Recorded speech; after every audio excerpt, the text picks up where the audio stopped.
Okay, hi everybody. Do you want to read spooky books? It's October. Let's talk about some of my favorite spooky reads. So I'm going to break them down by category, sort of. Do you like haunted houses and ghost stories, or even potential ghost stories? Home Before Dark by Riley Sager. I've recommended this a lot. It's a haunted house and a skeptical house flipper meet cute. Anything by Riley Sager is fun, but this one's got ghosts. Or does it? Dum dum dum. Next, A Head Full of Ghosts by Paul Tremblay. Two sisters, one's acting strange. Again, anything by Paul Tremblay is a winning choice, but this one's got ghosts and a possession. Or does it? The Haunting of Hill House by Shirley Jackson. Kind of an OG haunted house story. A group of people stay in an infamously haunted house and one woman is driven mad. Or is she? Daisy Darker by Alice Feeney. All Alice Feeney is good Alice Feeney and could probably all be on this list, to be honest. This one's got haunted house meets Agatha Christie vibes. Do you want your haunted houses with a side of sisterhood? If so, The Broken Girls by Simone St. James. I love a frame story. A lot of Simone St. James could fit on this list. They're all pretty good. This one's about a body from the past is discovered in a well, said past inside dreary girls' boarding school, and ghosts? Or are there? Plain Bad Heroines by Emily M. Danforth. This book will convince you that yellow jackets are the scariest thing in the world. But it's fun and full of sisterhood and a little spice. Do you want a bonkers but chilling thrill ride? Rouge by Mona Awad. Really any Mona Awad could fit on this. But do you like dark retellings of fairy tales? Do you like batshit crazy bonkers books? If you answered yes to the both, give this a try. Mary by Nat Cassidy. Another bit of a bonkers choice. It's bloody, it's dark, it's bizarre. It's got serial unalivers and ghosts and torture, oh my. And it's about menopause, which is probably the scariest thing. I'm Thinking of Ending Things by Ian Reid. A woman on the edge of breaking up with her boyfriend goes on what turns out to be an increasingly more sinister trip to meet his parents and visit his hometown. Or is it, again, The Last House on Needless Street by Katrina Ward? Does a serial unaliver have a missing girl trapped in his home? Is his cat sentient? This book will teach you not to believe anything, but it is a bonkers wild ride. Coraline by Neil Gaiman. Okay, so yes, technically this is a book for kids, but this is seriously one of the creepiest books and movies I've ever experienced. If you've never read it, it's not that long. It's really fun. It belongs in the bonkers wild ride category for sure, because it both freaked me out, but it also gave me feels. Do you love a creepy ass child? What about a gaslit mother? If so, read Baby Teeth by Zoe J. Stodge. Children are the creepiest. This one made me continuously shudder. The gaslighting is off the charts as well, so it also made me angry. Little Darlings by Melanie Golding. More creepy children and creepy babies. Or are they?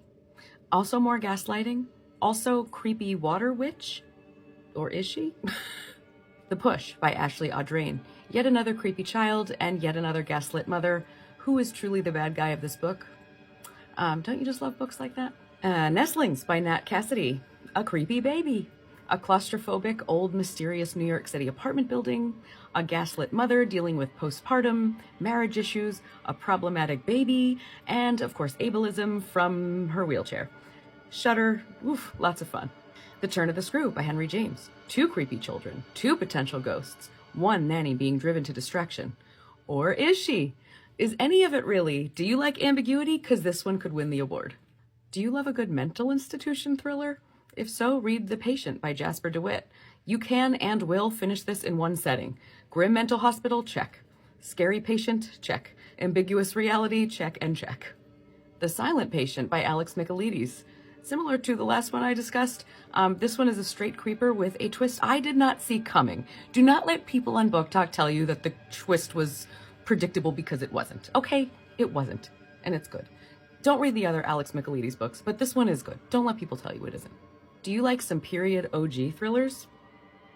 Then read The Mysteries of Udolpho by Anne Radcliffe. I read this because I read Northanger Abbey by Jane Austen, and her heroine, Catherine Morland, in that book, is like your original Book Talk baddie. She is totes obsessed with The Mysteries of Udolpho and all of these gothic thrillers in that book. So naturally, I read this one. This book kind of invented the genre of gothic horror, and while, of course, for today, there are things in it that will like be eye-rolling, if you try to think about like what that would have been like to be Catherine Morland reading that book, I mean, it's pretty creepy. Next would be The Woman in White by Wilkie Collins. A man on a dark and lonely road encounters a woman dressed in white. and gives her directions, only to later learn she'd escaped from an asylum. This is an OG for many reasons. It's like a detective thriller, it's got romance, it's got drama, it's got psychological creepiness. It's just so good.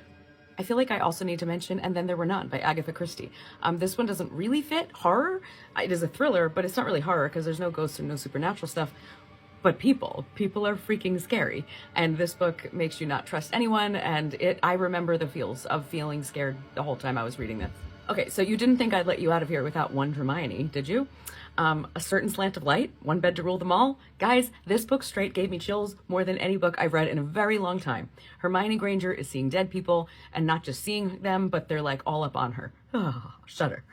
She goes to Malfoy Manor as a healer to help an ailing Narcissa Malfoy, and she finds dark, terrifying, twisty hallways, bleak loneliness, an air of death, multiple things that go bump in the night, and a haunted yet beguiling Draco Malfoy. Yes, please. And finally, what's probably my favorite scary book of all time? It's a basic B answer, but it's The Shining by Stephen King. Y'all know I love this movie, but this book is tops for a reason. It just is. All right, so let me know your favorite scary books because I'd like to read more. They're fun, and I'll see you next time. Bye.